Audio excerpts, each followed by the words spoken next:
नमस्कार साथियों, मैं निशांत स्वागत करता हूं आपके अपने प्लेटफॉर्म संभव एजुकेशन क्लासेस पर। साथियों, प्यारे भाइयों बहनों, हम लोग यूपीटेबलएस से प्रीवियस ईयर के प्रश्नों को सॉल्व कर रहे हैं। आज के इस श्रृंखला में हमने आपके लिए सेलेक्ट किए कुछ जो गिने चुने प्रश्न जो कई दफ़ा रिपीट हुए हैं उनको लिया हमने, जैसे प्रथम पुरुष, प्रथम महिला, सबसे लंबा, सबसे चौड़ा, या इस प्रकार के जो भी, जैसे जो लेखक, मतलब कई चीज़ों का संकलन, विविध का संकलन आप समझ सकते हैं कि पीटी के अकॉर्डिंग जो है बड़ा इंपॉर्टेंट क्लास होने वाली है। चलिए लेते हैं अपना पहला प्रश्न। भारत की प्रथम महिला राष्ट्रपति कौन थे? अब देखिए लैंग्वेज समझिए इसका, कौन थे पूछा है, कौन थी नहीं दिया है, यहाँ महिला लिखा है, यहाँ थे दिया है, मतलब आप कंफ्यूज सकते हैं। अब इसमें अगर एक कोई पुरुष दे दे हम तो अरे यार कौन थे पूछा है, कौन थी ही इसको आप मानेंगे। तो option A Draupadi Murmu, option B Pratibha Devi Singh Patil, option C Meera Kumar, option D Indira Gandhi. देखिए अगर हम बात करें किसकी, इंदिरा गांधी की, तो इंदिरा गांधी क्या थी? प्रथम महिला प्रधानमंत्री थी, प्रथम महिला प्रधानमंत्री। बात क्लियर है। मीरा कुमार की बात करें तो मीरा कुमार जो है प्रथम महिला लोकसभा अध्यक्ष थी, प्रथम महिला लोकसभा अध्यक्ष थी। प्रतिभा देवी सिंह पाटिल की बात करें तो प्रथम महिला राष्ट्रपति जो है यही थी, ठीक है। लेकिन यहाँ द्रौपदी मुर्मू की बात करें, द्रौपदी मुर्मू जो है प्रथम आदिवासी अगर पूछे, प्रथम आदिवासी महिला राष्ट्रपति अगर आपसे पूछे तो आप द्रौपदी मुर्मू को क्लिक करेंगे। लेकिन यहाँ पूछा क्या, प्रथम महिला राष्ट्रपति पूछा है, तो ऑप्शन नंबर बी आपका क्या है, सही हो जाएगा। चलिए अगला प्रश्न लेते हैं। अगला क्या है, ज्ञानपीठ पुरस्कार पाने वाले प्रथम महिला कौन थी? ऐसे प्रश्न पूछा है, पाने वाले प्रथम महिला कौन थी? आशापूर्ण देवी, एल लम्सडेन, कर्णम मल्लेश्वरी और उसके बाद कुंज रानी। बताओ भैया इसका क्या राइट आंसर होगा। देखिए अगर हम बात करें किसकी, अगर हम बात कर लें कुंज रानी की, तो कुंज रानी जो है इनको अर्जुन व राजीव गांधी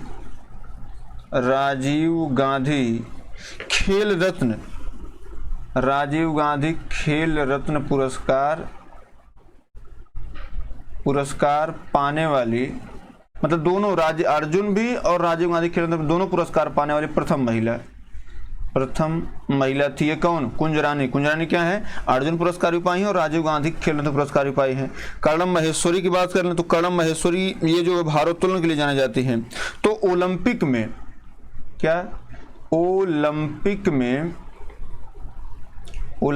में पदक पाने वाली प्रथम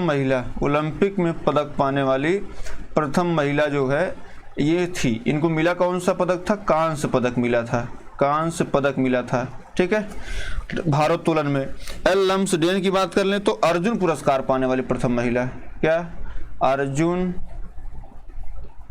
पुरस्कार पाने वाली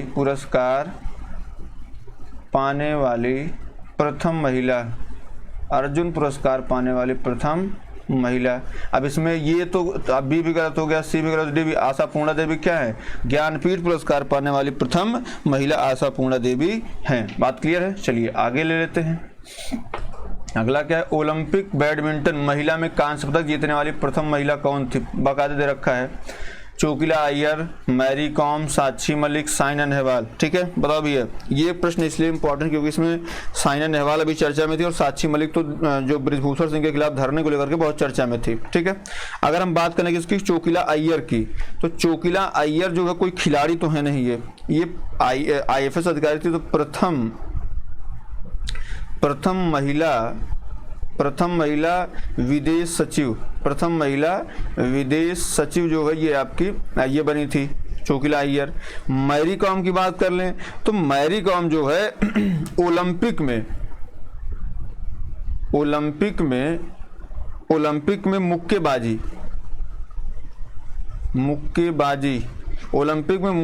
में पहला कांस्य पदक जीतने वाली जो है वो आपकी मैरी कॉम थी। 2012 का ओलंपिक उन्होंने जीता था। अगर आपसे पूछ ले कौन सा, 2012 का ओलंपिक, ठीक है। साक्षी मलिक की बात करें तो आपको पता है ये कुश्ती संबंधित है। तो महिला कुश्ती में ओलंपिक में ही बात हो रही है कि यहाँ पे ओलंपिक में ही महिला कुश्ती महिला कुश्ती में इन्होंने क्या प्राप्त किया था, इन्होंने भी क्या प्राप्त किया था, कांस्य पदक ही प्राप्त किया था। ठीक है, 2016 के रियो ओलंपिक में प्राप्त की थी। यहाँ पूछा है तो आपका ऑप्शन ए भी गलत, बी भी गलत, सी भी गलत, ऑप्शन डी क्या है, ये आपका ऑप्शन नंबर डी क्या है, सही है। चलिए सर आगे बढ़ते हैं। चौथा नंबर क्या है, भारत का प्रथम गवर्नर जनरल कौन था, कैनिंग, विलियम बेंटिक, माउंटबेटन या चक्रवर्ती राजगोपालाचारी। देखिए अगर हम बात करें किसकी, चक्रवर्ती राजगोपालाचारी की, तो इनके लिए कहा जाता है स्वतंत्र भारत के, क्या, स्वतंत्र भारत के प्रथम, स्वतंत्र भारत के प्रथम तथा अंतिम, स्वतंत्र भारत के प्रथम तथा अंतिम भारतीय गवर्नर जनरल थे, गवर्नर जनरल थे। ठीक है, उसके बाद बात कर लेंगे इसकी माउंटबेटन की। माउंटबेटन जो है स्वतंत्र भारत का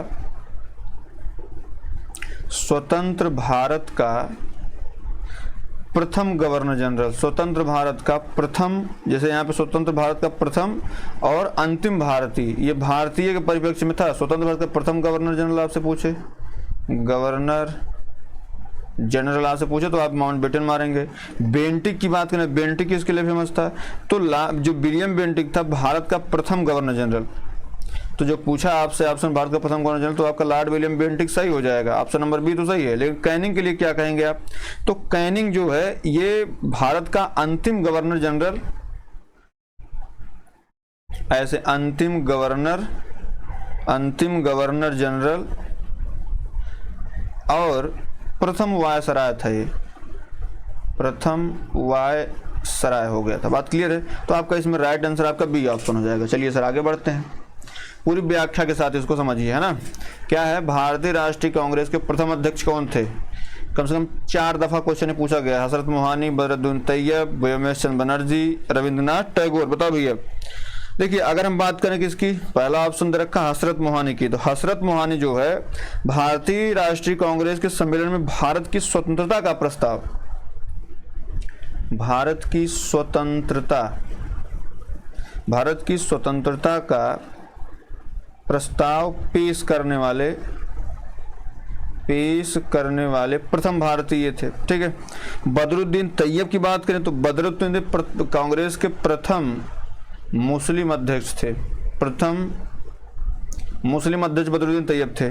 बात करें रविंद्रनाथ ठाकुर की, तो रविंद्रनाथ ठाकुर को जो है आपको पता है 1913 में जो है गीतांजलि के लिए क्या मिला था इनको भैया, गीतांजलि के नोबेल पुरस्कार मिला था, नोबेल पुरस्कार, इसलिए इनको याद किया था। व्योमेश चंद्र बनर्जी, ये क्या है, यही आपका राइट आंसर है। कांग्रेस की स्थापना जो है ये दिसंबर 1885 में हुई थी, और ये इसके पहले महासचिव कौन थे, A.O. ह्यूम था। ठीक है, जो प्रशासनिक अधिकारी था, इसने कांग्रेस की स्थापना करी थी 1885 में। ठीक है, बम्बई के गोकुलदास कॉलेज में जो है इसकी स्थापना पहली बार हुई थी, इसमें करीब 78 लोग पहली दफा सम्मिलित हुए थे। ठीक है, चलिए सर आगे बढ़ते हैं। अगला क्या भैया, इंग्लिश चैनल पार करने वाला प्रथम भारतीय कौन था, वैद्यनाथ, मिहिर सेन, राकेश शर्मा या श्रीशंकर कुरूप। देखो भैया पहला ऑप्शन दे रखा वैद्यनाथ, तो वैद्यनाथ जो है पाक स्ट्रेट तैराकी जीतने वाले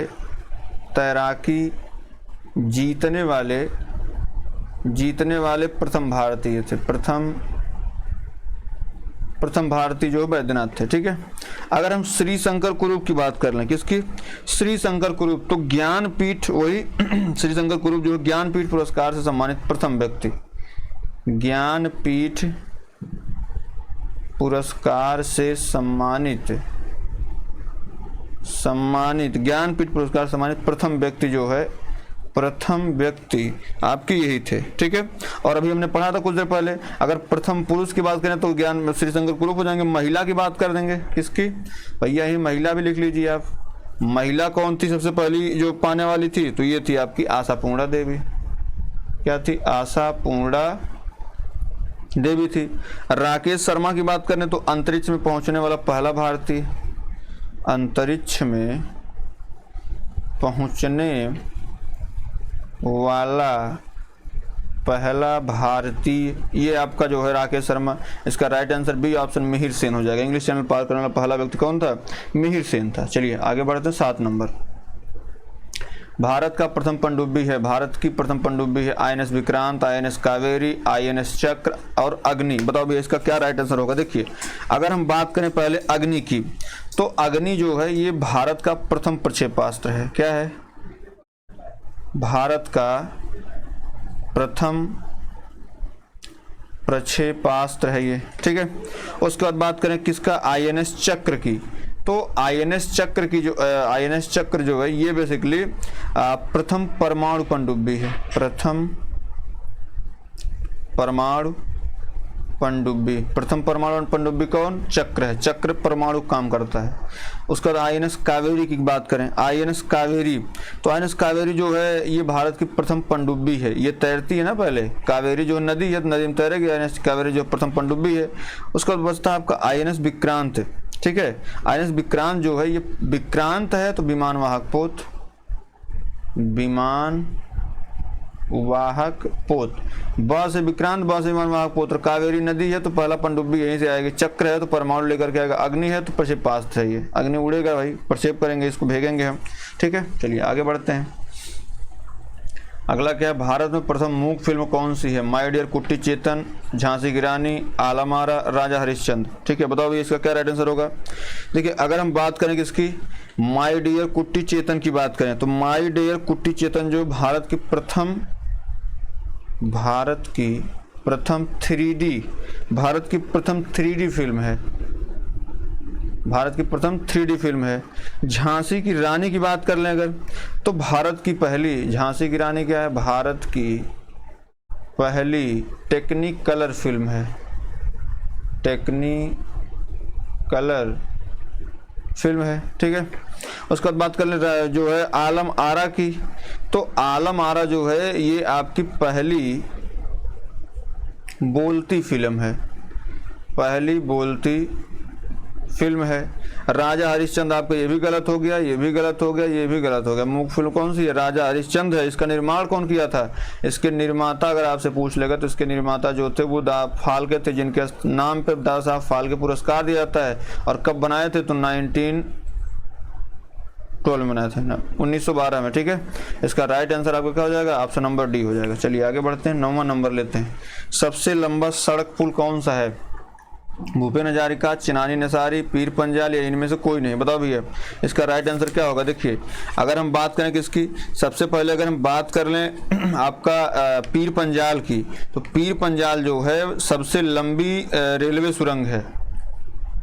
सबसे लंबी रेलवे सुरंग है। बात क्लियर? सबसे लंबी रेलवे सुरंग है ना। ये अगर पूछा कितनी है तो करीब 11.25 जो है किलोमीटर है। और ये कहाँ स्थित है? J&K में स्थित है। बात क्लियर है? और उसके बाद अगर हम बात करें चिनानी निसारी सुरंग की, ये भी सुरंग है। और चिनानी निसारी जिसे यहाँ पे सबसे लंबी रेलवे सुरंग है, और ये सबसे लंबी जो है सड़क सुरंग है। सबसे लंबी सड़क सुरंग है, ठीक है। ये करीब 9.2 किलोमीटर तक है। ये है कहाँ पे? ये है आपके जैसे NH44 पर, NH44 पर स्थित है ये, ठीक है। और कहाँ NH44 है? J&K में स्थित है। भूपेन हजारिका जो है यही आपका सबसे लंबा सड़क पुल है, ठीक है। सबसे लंबा सड़क पुल जो है आपका भूपेन हजारिका सेतु है। तो राइट आंसर आपका क्या हो जाएगा? ए हो जाएगा। चलिए आगे बढ़ते हैं, 10 नंबर। सबसे ऊंचा झरना कौन सा है? भाखड़ा नांगल, कुंची कला, हीराकुंड या टिहरी? बताओ भैया इसका क्या राइट आंसर होगा? देखिए अगर हम बात कर लें क्या, हीराकुंड, हीराकुंड जो है जिसे यहाँ पे भाखड़ा नांगल की बात करें सबसे पहले, तो भाखड़ा नांगल है कहाँ पे? तो ये बेसिकली आपका पंजाब में है, ठीक है। कहाँ पे है? पंजाब में है। तो भाखड़ा नांगल जिसे किस नदी पर स्थित है? तो सतलज नदी पर। कौन सी? सतलज नदी। ये इसकी क्या विशेषता है? सबसे ऊंचा गुरुत्वीय बांध है। सबसे ऊंचा क्या है? गुरुत्वीय बांध जो भाखड़ा नांगल है। बात क्लियर है? उसके बाद अगर हम बात कर लें किसकी, उसके बाद बात कर ले हम टिहरी की, तो टिहरी क्या है? सबसे ऊंचा बांध है। क्या है? सबसे ऊंचा बांध जो है ये टिहरी भागीरथी नदी पर स्थित है।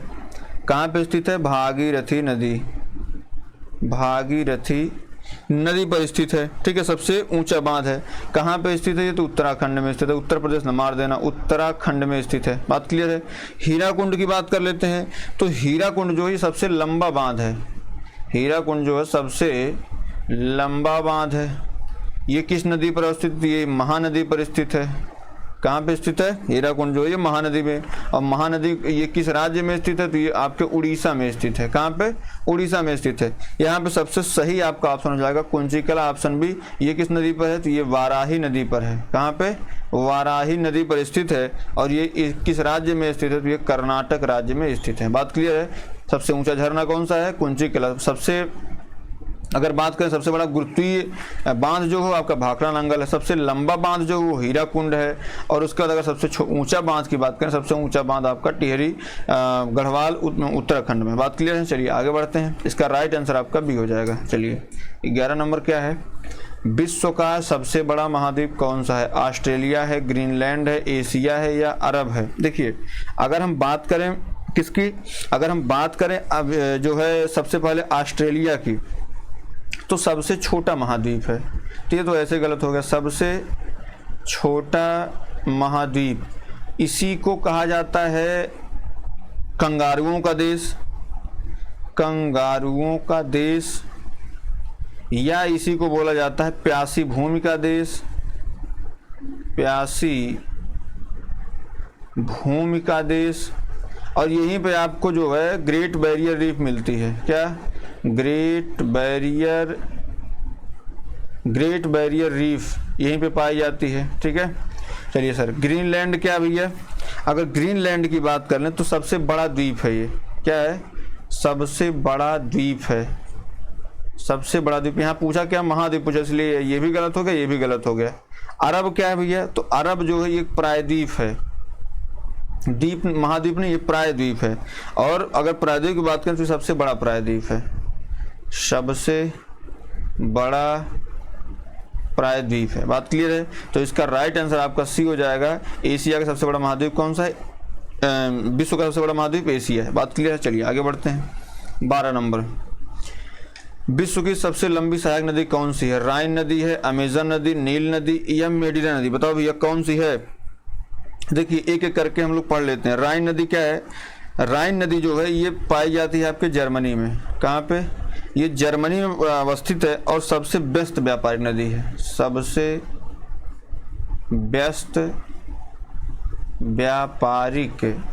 व्यस्त व्यापारिक नदी जो है ये आपकी राइन नदी है। अमेजन की बात कर लें भैया, तो जो आपकी अमेजन नदी है ये पाई जाती है दक्षिण अमेरिका में। कहाँ पे? दक्षिण अमेरिका में पाई जाती है। और ये सबसे चौड़ी है, सबसे बड़ी कह सकते हैं। सबसे बड़ी, सबसे चौड़ी या बहाव की दृष्टि सबसे जो है बड़ी नदी यही है। सबसे बड़ी नदी जो है ये आपकी अमेजन है। नील नदी की बात कर दें तो नील सबसे लंबी नदी जो है ये नील नदी है। सबसे लंबी नदी, तो पूछा क्या? सबसे लंबी थोड़ा पूछा, सबसे लंबी सहायक पूछा है। तो ये भी गलत हो गया, ये भी गलत, ये भी गलत। आपकी मेडिना नदी जो ऑप्शन नंबर डी सही है। और किसकी सहायक नदी है? तो ये बेसिकली अमेजन की सहायक नदी है। किसकी? अमेजन की सहायक नदी है। तो इसका राइट आंसर आपका डी हो जाएगा। बात क्लियर है। चलिए आगे बढ़ते हैं। 13 नंबर, 3 नंबर में क्या भैया? जर्मनी और पोलैंड के मध्य कौन सी अंतर्राष्ट्रीय सीमा है? मैकमोहन है, हिंडनबर्ग है, मैगिनाट है या मेन रहीम है? बताओ भैया इसका क्या राइट आंसर होगा? देखिए अगर मेन रहीम की बात कर रहे हैं तो मेन रहीम जो है रूस और किसके बीच है? रूस और फिनलैंड के बीच स्थित है। किसके? रूस और फिनलैंड के बीच स्थित है। मैगिनाट की बात कर लें तो मैगिनाट जो है ये जर्मनी और फ्रांस के बीच स्थित है। कहाँ पे? जर्मनी और फ्रांस के बीच स्थित है। ठीक है। उसके बाद अगर हम मैकमोहन की बात करें तो मैकमोहन जो है भारत और चीन के बीच स्थित है। भारत और चीन के बीच स्थित। तो आपका इसमें जो है ये भी गलत हो गया, ये भी गलत, ये भी गलत। हिंडनबर्ग जो है ये हिंडनबर्ग जर्मनी और पोलैंड के लिए है। मैगिनाट जो है ये आपके जैसे यहीं पे एक और जैसे आपसे पूछ ले जर्मनी और फ्रांस के लिए है। ठीक है। फिर मेन रहीम जो रूस और फिनलैंड के लिए है। ठीक है सर। तो ऐसे ऐसे करके आपको याद करना है। जिसका राइट आंसर आपका हिंडनबर्ग हो जाएगा। हिंडनबर्ग जो है आपके जर्मनी और पोलैंड के बीच स्थित है। फिर जैसे अगर आपसे 38वीं समांतर रेखा पूछ ले, 38वीं समांतर रेखा पूछ ले तो 38वीं जो है ये उत्तर कोरिया और दक्षिण कोरिया, उत्तर कोरिया और दक्षिण कोरिया के बीच 38वीं स्थित है। अगर हम 49वीं की बात कर लें, 49वीं समांतर रेखा, तो ये आपके यूएसए और कनाडा के बीच स्थित है। बात क्लियर है, यूएसए और कनाडा के बीच स्थित है। चलिए इसका राइट आंसर आपका बी ऑप्शन हो जाएगा। 14 नंबर लेते हैं। झुकी हुई मीनार कहाँ स्थित है? इटली में स्थित है, जापान में स्थित है, ऑस्ट्रेलिया में स्थित है, मिस्र में स्थित। देखिए अगर हम बात करें किसकी, मिस्र की, तो मिस्र के गीजा में क्या स्थित है? मिस्र के गीजा में पिरामिड स्थित है। क्या? पिरामिड स्थित है। ऑस्ट्रेलिया की बात कर लें तो ऑस्ट्रेलिया के सिडनी में जो है, ऑस्ट्रेलिया के सिडनी में ओपेरा हाउस स्थित है। क्या? ओपेरा हाउस स्थित है। बात क्लियर है। और जापान जो है, यहाँ पे इंपीरियल पैलेस, इंपीरियल पैलेस जो है वो यहाँ स्थित है। जैसे जापान संसद का नाम ड्यूमा है ना, और जापान की मुद्रा का नाम एन है, तो ऐसे ही आपको सब याद करना है। इटली, अगर हम बात करें झुकी हुई मीनार कहाँ पे है, तो इटली की कहाँ पे है? पीसा इटली में झुकी हुई मीनार है। जापान में आपका इंपीरियल पैलेस है। ऑस्ट्रेलिया में आपका ओपेरा हाउस है। उसके बाद आपके मिस्र में आपका पिरामिड है। बात क्लियर है। इसका राइट आंसर आपका ऑप्शन नंबर ए हो जाएगा। ठीक है, 15 नंबर लेते हैं। 15 नंबर क्या भैया? ड्यूमा किस देश की संसद का नाम है? बताओ भैया। ये मतलब इंपॉर्टेंट क्वेश्चन है, क्योंकि आपके पीटी में दे रखा है। ड्यूमा जो है ये ब्रिटेन की संसद का नाम है, ईरान की संसद का नाम है, रूस की या फ्रांस की? बताओ भैया। सबसे पहले हम लेते हैं किसको? ब्रिटेन को। तो ब्रिटेन में भैया क्या है? ब्रिटेन की संसद का नाम जो है पार्लियामेंट है। क्या है? पार्लियामेंट है। यहाँ की संसद का नाम पार्लियामेंट है। इसको अपनाते और कौन कौन से देश हैं? तो भैया इसको पार्लियामेंट कहाँ और कहा जाता है? ऑस्ट्रेलिया में कहा जाता है। ऑस्ट्रेलिया की संसद का नाम भी पार्लियामेंट है। और आपकी कनाडा की संसद को भी पार्लियामेंट ही बोलते हैं। वैसे हम लोगों का संसद बोला जाता है, लेकिन इंग्लिश में पार्लियामेंट कहा जाता है ना, वहाँ की संसद का नाम। जैसे ईरान की बात कर लें, किसकी? ईरान की संसद का नाम जो है आपकी मजलिस है। ईरान में क्या है? ईरान में मजलिस लगेगी। मजलिस कहाँ लगेगी? ईरान में लगेगी। और कहाँ लगेगी? और आपके मालदीव में लगेगी। कहाँ पे? ईरान और मालदीव में क्या लगेगा? बढ़िया जो मजलिस लगेगी। बात क्लियर है। उसके बाद अगर हम बात कर लें रूस की, तो उसका राइट आंसर आपका सही हो जाएगा। इसका राइट आंसर आपका रूस ही हो जाएगा। ठीक है, इसका राइट आंसर आपका रूस हो जाएगा। लेकिन अगर हम फ्रांस की बात कर लें, तो फ्रांस की संसद का क्या नाम है? फ्रांस की संसद का नाम आपकी नेशनल असेंबली है। नेशनल असेंबली जो है इसका नाम है। तो नेशनल असेंबली जो है ये आपके यहीं का नहीं नाम है। नेशनल असेंबली जो है ये आपके फ्रांस के साथ साथ पाकिस्तान का भी नाम है ना। फ्रांस के साथ साथ जो है ये पाकिस्तान का भी नाम नेशनल असेंबली है। इसका राइट आंसर आपका रूस हो जाएगा। रूस की संसद का नाम ड्यूमा है। ठीक है। और जैसे अब और आपको जैसे भारत की संसद आपसे पूछे, तो भारत की संसद का नाम आपकी संसद है। भारत संसद का नाम संसद ही है। ठीक है। उसके बाद अगर आपसे जो है मंगोलिया की पूछे, तो मंगोलिया का आपको खुला बताना है। ठीक है। उसके बाद अगर आपसे स्वीडन का पूछ दे, क्या? स्वीडन का जो है रिक्स डॉग होता है। क्या होता है? रिक्स डॉग होता है। बात क्लियर है। उसके बाद अगर आपसे जो है नेपाल की पूछ दे, किसकी? अगर आपसे नेपाल की पूछ दे भैया नेपाल, तो नेपाल में राष्ट्रीय पंचायत होती है। इसका राइट आंसर आपका सी हो जाएगा। चलिए आगे बढ़ते हैं। 16 नंबर में क्या भैया? अंतर्राष्ट्रीय मुद्रा कोष का मुख्यालय कहाँ स्थित है? वाशिंगटन डीसी संयुक्त राज्य America, Paris France, Geneva Switzerland, Rome Italy. बताओ भैया। IMF, जैसे रोम की बात करें, रोम में कौन सा कार्यालय स्थित है? तो रोम में आपका FAO मतलब आपका संयुक्त राष्ट्र खाद्य एवं कृषि संगठन जो है ये आपका रोम इटली में स्थित है। ठीक है। और ये कब से कब तक है? तो ये 27 दिसंबर 1945 में इसकी स्थापना हुई थी। बात क्लियर है। उसका जिनेवा स्विट्जरलैंड की बात करें तो जिनेवा स्विट्जरलैंड में आपका WHO है, WTO, बहुत सारी संस्थाएं हैं, है ना, जिनेवा स्विट्जरलैंड में। पेरिस फ्रांस की बात कर लेते हैं, तो पेरिस फ्रांस में आपका यूनेस्को है, UNESCO, यूनेस्को आपका जो है पेरिस फ्रांस में है। तो इसका राइट आंसर आपका वाशिंगटन DC हो जाएगा, है ना, वाशिंगटन DC। और जैसे अगर आपसे पूछा जाए वाशिंगटन DC में और कौन सा कार्यालय है, तो वाशिंगटन DC में विश्व बैंक का कार्यालय है। किसका? विश्व बैंक का कार्यालय है वाशिंगटन डीसी में ही, ठीक है। उसका तो ऐसे मतलब पेरिस फ्रांस की और बात करें तो पेरिस में आपके जो है, पेरिस में जैसे फ्रांस, पेरिस में ही आपके इंटरपोल का मुख्यालय है। किसका? इंटरपोल का मुख्यालय भी आपके पेरिस फ्रांस में स्थित है, ठीक है। तो ऐसे करके से अब आगे और आप थोड़ा सा बढ़ेंगे तो और चीज़ें समझ में, जैसे अब जिनेवा है तो जिनेवा में जो है रेड क्रॉस की भी स्थापना हुई थी, रेड क्रॉस की भी स्थापना हुई थी, है ना। तो चलिए इसका राइट आंसर आपका हो जाएगा अंतर्राष्ट्रीय मुद्रा कोष का मुख्यालय, ऑप्शन नंबर ए। विश्व बैंक का जहाँ मुख्यालय वहीं वाशिंगटन डीसी में ही अंतर्राष्ट्रीय मुद्रा कोष का भी मुख्यालय है। शहीद दिवस कब मनाया जाता है? 10 जनवरी को, 15 जनवरी को, 25 जनवरी को या 30 जनवरी को? देखो भैया, अगर हम 10 जनवरी की बात करें तो 10 जनवरी को जो है आपका विश्व हिंदी दिवस मनाया जाता है। क्या? विश्व हिंदी दिवस मनाया जाता है, ठीक है।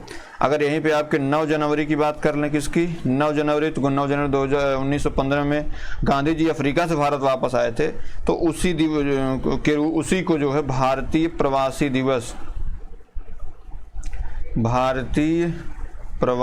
दिवस जो है वो बेसिकली 9 जनवरी को मनाया जाता है। फिर इससे पहले एक और आता है 4 जनवरी, तो 4 जनवरी को जो है वो लुईस ब्रेल दिवस मनाया जाता है, लुईस ब्रेल दिवस मनाया जाता है। उसके बाद अगर बात कर लें कि इसकी 15 जनवरी की, तो 15 जनवरी को भैया थल सेना दिवस है, थल सेना दिवस है। थल सेना दिवस जो है ये मनाती है जो है। उसका 25 जनवरी की बात करें तो 25 जनवरी को भारतीय पर्यटन दिवस भी है और भारतीय मतदाता दिवस भी है। तो यहाँ पे 25 जनवरी मतदाता दिवस लिख दे रहे हैं, मतदाता दिवस जो है ये आपकी 26 जनवरी को है। और 30 जनवरी को जो है ये आपका शहीद दिवस मनाया जाता है, ठीक है। इसका राइट आंसर आपका डी हो जाएगा। चलिए आगे बढ़ते हैं। 18 नंबर क्या है? पंडित रविशंकर का संबंध किस वाद्य यंत्र से है? बताओ भैया, पंडित सितार से है, सरोद वादक से है, शहनाई से है या संतूर से है? बताओ भैया इसका क्या राइट आंसर होगा। देखिए अगर संतूर की बात करें तो संतूर में आपके एक बड़े फेमस नाम है शिव कुमार शर्मा। क्या? शिव कुमार शर्मा जो है ये संतूर वादक हैं। अगर हम बात करें किसकी? शहनाई की, तो शहनाई के लिए बिस्मिल खां। क्या? बिस्मिल खां जो शहनाई के लिए जाने जाते हैं। सरोद के लिए फेमस नाम अमजद अली खां, अमजद अली खां। बात क्लियर है। उसके बाद हम सितार की बात कर लें तो सितार के लिए जो है कौन फेमस है? सितार के लिए ही आपके पंडित रविशंकर फेमस हैं। बात क्लियर है। इसका राइट आंसर आपका ए हो जाएगा, ठीक है। चलिए आगे बढ़ते हैं। 19 नंबर लेते हैं। 19 नंबर का मैन ऑफ डेस्टिनी किसका लोकप्रिय उपनाम है? Rajendra Prasad, Napoleon Bonaparte, Martin Luther King, Chittaranjan Das. देखो भैया अगर हम राजेंद्र प्रसाद की बात करें तो राजेंद्र प्रसाद को जो है जैसे अगर राजेंद्र प्रसाद की बात करें इनको देश रत्न भी कहा जाता है। क्या? इनका उपनाम जो है वो देश रत्न भी, क्योंकि देश के लिए इन्होंने बहुत सारी यात्राएं, बहुत सारे बलिदान इन्होंने दिए हैं, ठीक है। उसके बाद इनको अजात शत्रु भी कहा जाता है, जिसका कोई शत्रु ना हो, अजात शत्रु जो है इनको कहा जाता है। उसके बाद बात करने की इसकी चित्तरंजन दास की, तो चित्तरंजन दास जो है ये आपके देश बंधु चित्तरंजन, इनका उपनाम क्या है? देश बंधु है। क्या है? देश बंधु है। अगर हम बात कर लें बंग बंधु की, किसका? बंग बंधु की बात कर लें तो इंडिया गुस्सा होना, अमेरिका गुस्सा हो जाएगा।